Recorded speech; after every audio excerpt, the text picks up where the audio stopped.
spineless leader is an oxymoron. As an EntreLeader, passivity is simply not an option. Passive leader is by definition an oxymoron.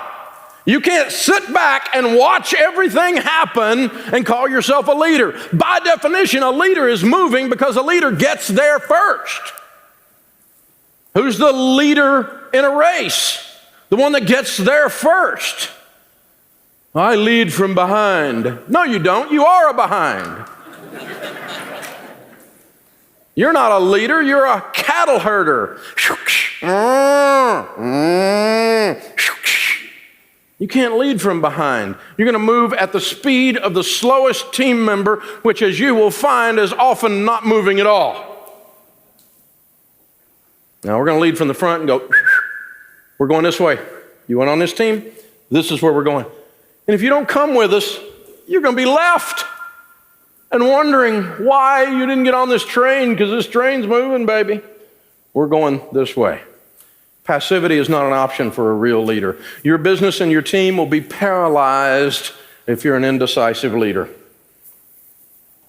As a young leader, when I first started, I found myself in situations where I just didn't know what to do. Now, I'm a high DI on the DISC, which means I make decisions very quickly, and if it's the wrong decision, I'll just make another one. So I wasn't always indecisive, but I was insecure. I didn't know if I could pull this off. I didn't know if this decision's right. Now, there's very few times you know where the decision's right or wrong, but these days, after doing this for 20, 30 years now, I kind of know certain situations, and so it appears that my patience is running thin. That's not it at all. I just made the decision with a lot more confidence because I've already been there, done that, and I know what to do. Shut up, we're going. Boom. You seem to not think about that very much. Did you take all the things into consideration? Yeah, 25 years ago I did. So it's easier now. But when I first started, I didn't know what I was doing. I was scared. Every time you take a step, is it the right step? Am I going, is this one going to sink? Am I going down here? Is there a problem? And it scares you to death.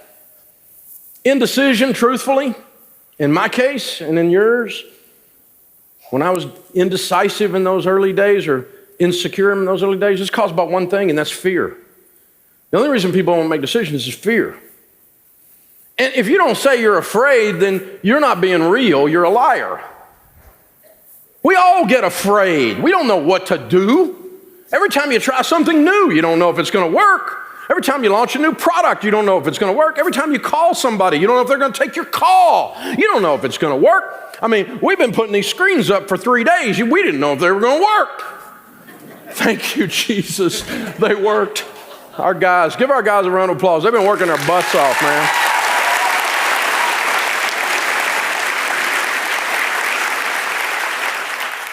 The team we've been working with has worked almost all night, making sure this is dialed into perfection, and absolutely incredible. I'm so proud of them. But fear will cause you to not do anything. If we try this, it might not work. You ever said that? If you try it, it might not work. If you don't try it, it won't work. It's normal to be afraid.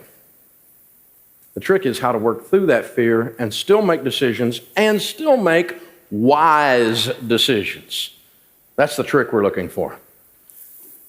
The Bible says a double-minded man is unstable in all his ways. When you are indecisive, when you can't make the call, your team loses energy because they think they're following a wuss. Because they're following a wuss. That's why they think that. It paralyzes everyone when you don't know what you're doing and when you can't make a call.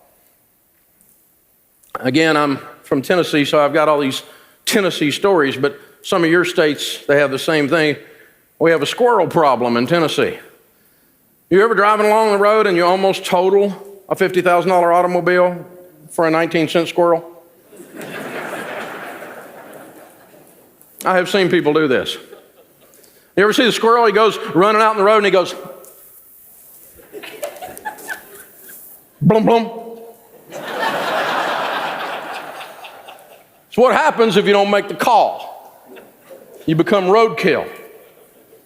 You got to make the call. I don't care which side you want to be on. You want to be on the left? Get on the left. You want to be on the right? Get on the right. But don't be lukewarm. Jesus said that.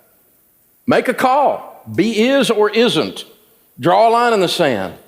This is what we're going to do. I'm not positive it's right, but I own the freaking place. This is what we're going to do. As for me and my house, this is what we're going to do.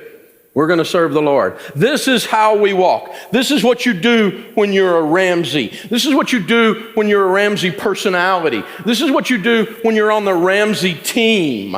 It means something to have that name. And in your name, it needs to mean something. It means something when you say Chick-fil-A, doesn't it? Instantly, there's all these brand mechanisms that are turned loose inside of you because their whole culture has invaded ours. It means something when you say Southwest Air, doesn't it? It means that you're actually going to find smiling people who don't drag you off their airplane by the hair.